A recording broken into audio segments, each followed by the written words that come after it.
Why is an AI generating more scientific innovation right now than it actually is?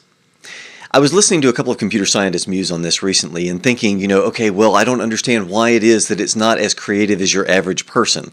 They said, if you present your average person with a bunch of data, like, I don't know, the entire internet, then they're likely to make a lot of associations, but the AI doesn't seem to be doing this. Why is that?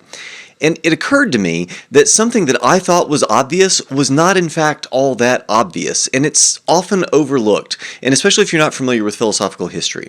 So, AI doesn't make associations. It is not naturally drawn to make associations in the way that we are. In other words, we have this constant curiosity circuit, if you will. So there's this tendency that has been inborn, instilled, and cultivated by evolution for us to associate things together.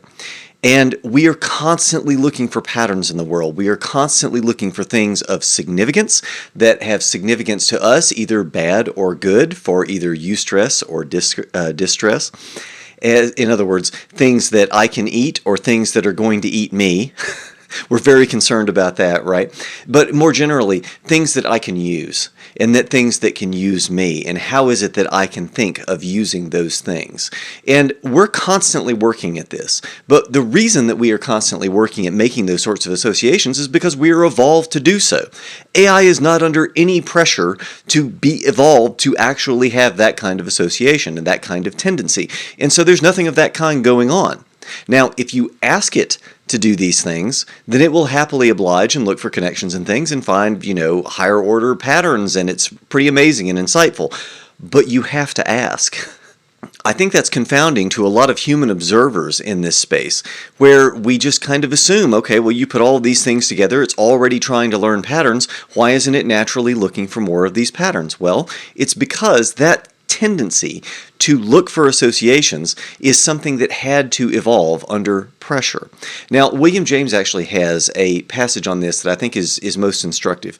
He says in his talks to teachers that we thirst for abstraction, and that we look for abstraction after being presented with only a couple of examples of something. So when I see one thing, like for instance, a child sees a cat, and then the second cat that they see, they're going to be looking for those connections. They're going to be looking to try and form concepts, to form associations, and in some way catalyze, which of these things, if I set them near each other, catalyzes insight. Do these look alike or not? I'm going to set the apple and the orange near each other. And by near each other, I mean not just physically near each other, although that certainly helps. Mentally near each other. In conceptual space. We put things near each other, and this is part of the process of playing with ideas. In playing with ideas in the sandbox of our minds, we put ideas in proximity with one another to try and see what happens, what kind of association comes out. And the way that insight works in the mind is it's like this firestorm of association, where associations, if you bring things close enough together, it's almost like a magnetic attraction, or sparks fly in between the different ideas and concepts.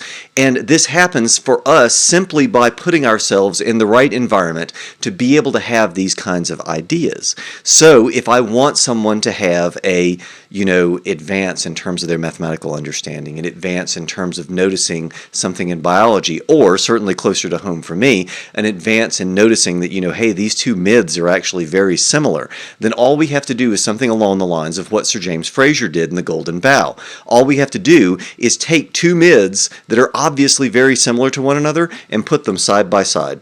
You put them side by side, and you tell those stories back to back, and they will be juxtaposed in the mind of the reader, and the association will be made. You don't even have to argue the point.